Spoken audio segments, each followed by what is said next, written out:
దాన్ని లాగడం మనందరికి ఎంతో పుణ్యం దక్కుతుంది. ఇది పవిత్రమైన పుణ్య కార్యక్రమం. ఆధ్యాత్మిక విలువలు, నిస్వార్థ సేవల విషయంలో ఇస్కాన్, అక్షయ పాత్ర ఎంతో గొప్ప పాత్ర పోషిస్తున్నాయి. హరే కృష్ణ మూమెంటం ద్వారా మధు పండిట్ దాస్ గారికి ప్రపంచమంతా కూడా ఆధ్యాత్మిక సేవలు చేస్తున్నారు.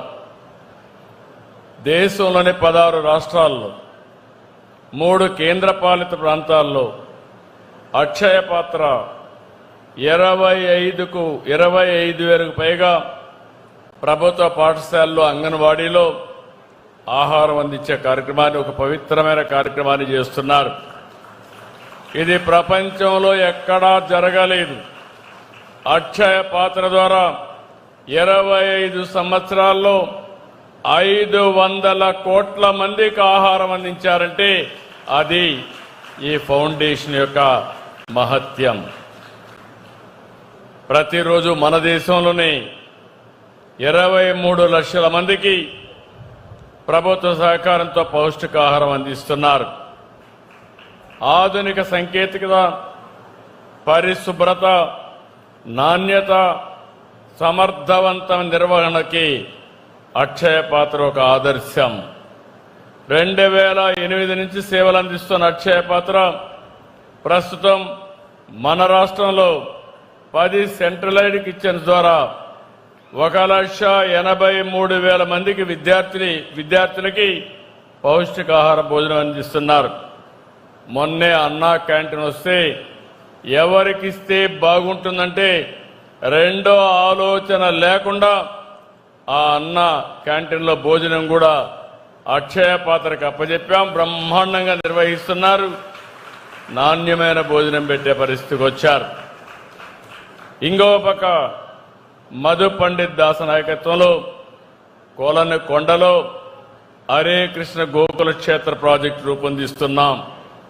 తొందరలోనే ఇది పూర్తి అవుతుంది.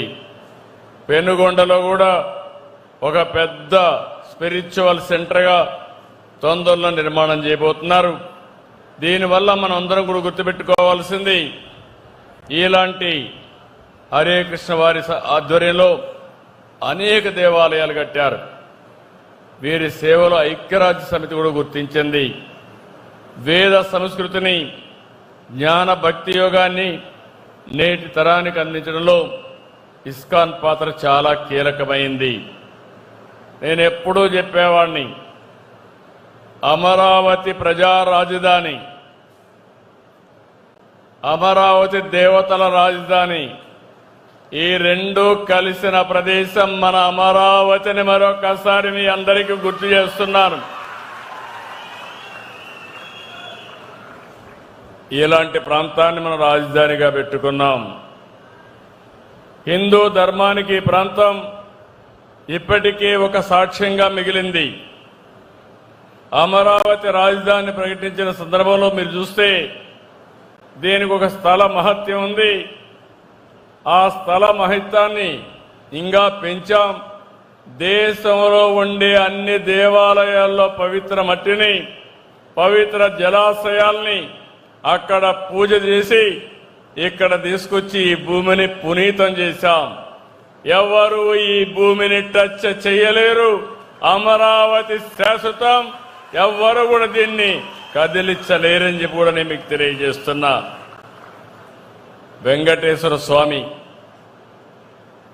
ఇక్కడే కృష్ణా నది పక్కనే, ఒక పక్క కృష్ణమ్మ తల్లి, ఇంకో పక్క వెంకటేశ్వర స్వామి అమరావతిని శాశ్వతంగా ఎప్పటికప్పుడు దీవిస్తానే ఉంటారు. అంతేకాకుండా ఈ అమరావతి రోజు రోజుకి ప్రపంచ ఖ్యాతిని పెంచే నగరంగా తయారవుతుంది. తెలుగు వారికి అవకాశాలు కల్పించే కల్ప తల్లి అవుతుందని చెప్పి కూడా నేను మీకు తెలియజేస్తున్నా. ఇప్పుడే వారు చెప్పినట్టు ఇక్కడే వెంకటేశ్వర స్వామి టెంపుల్, ప్రతి సంవత్సరం జగన్నాథ యాత్ర, ఇంకొంచెం ముందుకు పోతే క్వాంటమ్ వ్యాలీ, ఈ రెండు కూడా మనం ఒకసారి చూస్తే మనం గుర్తుపెట్టుకోవాలి.